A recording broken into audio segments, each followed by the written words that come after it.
Okay, think about a movie image burned into your brain. Maybe Clint Eastwood, squinting, dusty poncho. That harmonica sound? Yeah, Yeah. a fistful of dollars. Hmm. Instantly iconic. But the way it got made, it's less Hollywood precision, more, well, a string of lucky breaks and some pretty gutsy, maybe even shady moves. Yeah, it's kind of wild. We've dug through a whole stack of stuff, interviews, production notes, some stories that sound almost made up. And honestly, the real story is almost unbelievable. It really is amazing. A film that basically kickstarted a whole genre, the spaghetti western, came from such, let's say, improvised beginnings. It kind of shatters that myth of the perfectly planned masterpiece. Totally.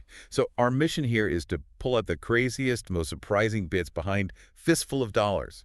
Think of it as your shortcut to the messy, fascinating reality of how this thing actually happened. Sounds good. Where do we start? Okay, first off, Yeah. the film almost didn't happen at all, Right, Sergio Leone was actually lined up for a completely different movie. and that just collapsed. Yeah, fell through. Suddenly the producers were scrambling, needing something, like now. And that's where the opportunism kicks in. Enter Leone.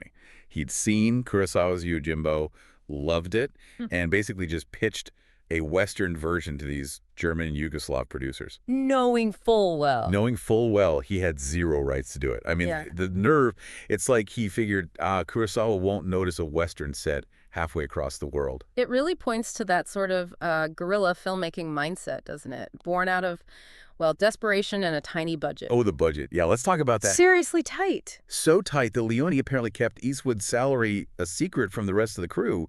Can you imagine being on that set? Mm-hmm. Eastwood maybe getting slightly better food, while the Italian crew are living on, like, beans. Yeah, reports mention a lot of beans. It definitely paints a picture of less than glamorous conditions. Not your typical Hollywood setup. Not even close. And speaking of things born from necessity, that poncho, The punch. yeah, Iconic. instantly. But it wasn't some, high-fashion choice. It was purely practical, almost accidental. Exactly. Eastwood noticed Leone didn't really have a proper continuity person. Like buttons changing on his vest between shots, stuff like that. Uh-huh. Little things that would jump out. So Eastwood just suggested, hey, why don't I just wear this poncho all the time? Covers everything up. Problem solved. And bam, cinematic history. It just shows how sometimes those limitations, they actually force you into something brilliant. But wait, it gets better. The poncho wasn't just for continuity. Oh, yeah. It apparently had a secret job, hiding the wires for the squibs. The little blood packs. Yeah. So Eastwood could trigger his own bullet hits, which was pretty innovative for Westerns back then. Resourceful. Yeah. See, problem solving on the fly. And Yeah. that kind of thing wasn't just happening with costumes. Post-production had its quirks, too. Oh, the dubbing. It's hard for us to wrap our heads around now, maybe, but getting live sound on Italian sets then, not always a top priority. Pretty much everything got dubbed later. So that cool, quiet voice we associate with Eastwood, Not what Italians heard first. not at all. For the Italian release, his voice was dubbed by an actor named Enrico Maria Salerno. Apparently gave him a much deeper, maybe more traditionally menacing voice. Wow. So then Eastwood had to redub himself. For the American release, yeah, he dubbed his own performance. So you've got these two different vocal takes on the same character floating around. That's wild. And it wasn't just voices getting swapped out, was it? Leone was playing with names, too. Mm-hmm. Maybe trying to keep Kurosawa off the scent. Or just make it sound more international. Could be.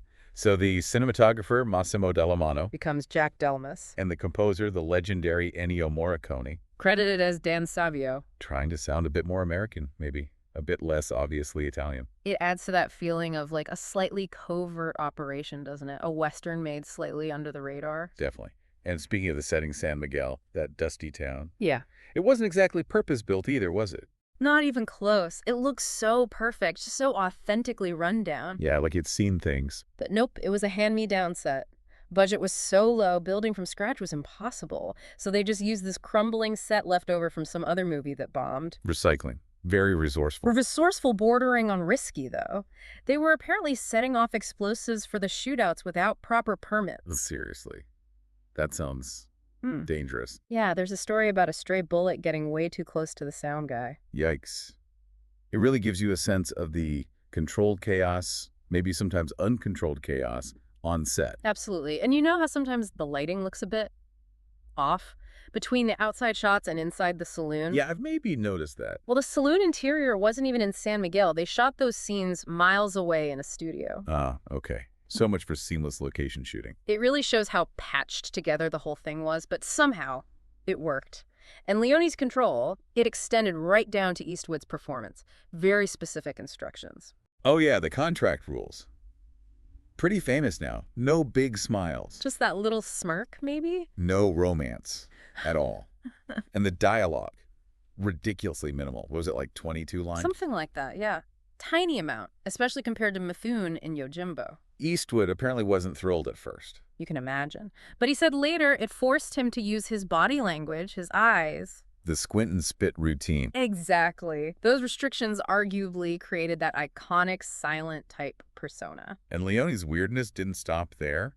The gunfights, he filmed some of them backwards.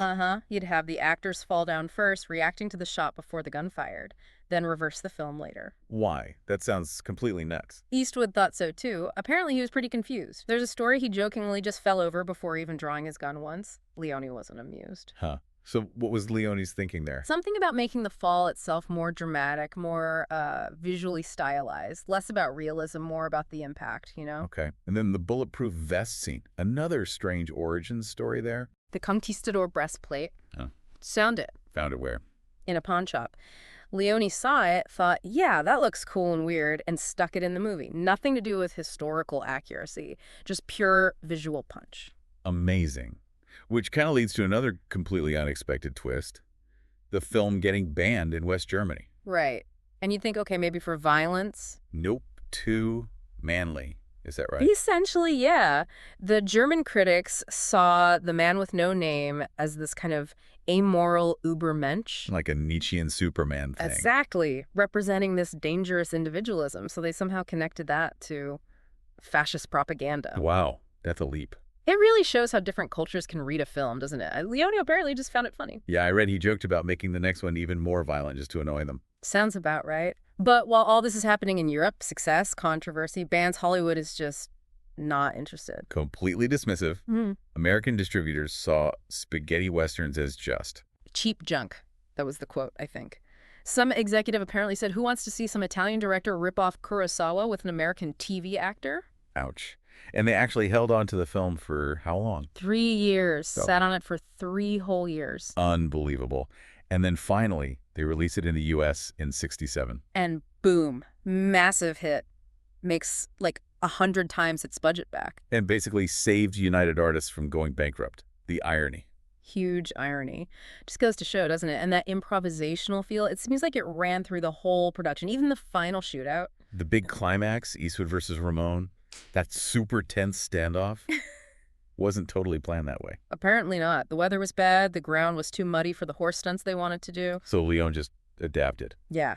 Shifted focus, went for those intense close-ups instead, which of course became his signature. Another case of limits sparking creativity. It keeps happening. And speaking of not sticking to the plan, what about historical accuracy, that rifle Eastwood uses? The 4-shot rifle. Yeah, not exactly period correct. But Leone didn't care. His attitude was basically, look, the audience won't know the difference, but they'll feel the impact. He cared more about the cinematic feeling than, textbook history. Which brings us back to Kurosawa and the whole borrowing thing. Yeah. Leone didn't credit him at first, right? Yeah. It led to a lawsuit. Yep. Pay him out eventually. But then again, Yojimbo itself owes a big debt to Dashiell Hammett's novel Red Harvest. Right. So it's this whole chain of inspiration and adaptation that gets complicated. It definitely raises questions about where ideas really come from, doesn't it? And speaking of myths. The name? Yeah. The Man with No Name. So cool. So iconic. Except it was just marketing. In the actual movie, people call him Joe. All the time. And in the next films, he's Manco or Blondie. Man with No Name was just the advertising hook that stuck. Amazing how powerful marketing can be. It kind of overshadows the film itself sometimes. It really does. And one last point. Maybe while Fistful gets credit for starting the spaghetti western craze, there were others before it. Yeah, it wasn't the very first Italian western. What it did was kind of perfect the formula, maybe accidentally, through that unique mix of Leone's chaotic style, Eastwood's presence, and Morricone's incredible music. Okay, so let's just take stock here. A movie born from a cancellation. Based on a borrowed plot without Like permission. caught on a shoestring, using leftover sets, dodgy explosives, Starring an actor told not to smile with barely any lines. featuring gunfights filmed backwards, Banned in Germany for being too Nietzschean. ignored by Hollywood for 3 years. And the main character isn't even called what we all call him. It's just improbable. Completely. And yet, somehow, it all came together. Not just a hit, but a film that changed the Western, influenced countless directors. Kurosawa's letter to Leone really sums it up. What was it again? It's a fine film. But it's my film. And Leone apparently just smiled and agreed. Huh. So I guess the big takeaway from all this is just how messy and unpredictable creating something truly iconic can be. This film feels so deliberate now, so stylish, but it was born out of chaos, really. Absolutely. And that makes you think, doesn't it, for you listening? How many other things we see as these polished masterpieces? Films, music, art, maybe even tech, had similarly bumpy, unexpected origins. What does that say about creativity, about how success actually happens? Maybe it's less about perfect plans and more about navigating the chaos. Something to chew on, anyway. Definitely. And look, we've only just scratched the surface here. There's so much more to the story of A Fistful of Dollars. We really encourage you, go back and watch it again. Yeah, maybe you'll see it a bit differently now, knowing all the craziness behind the scenes. You might just see that iconic squint in a whole new light.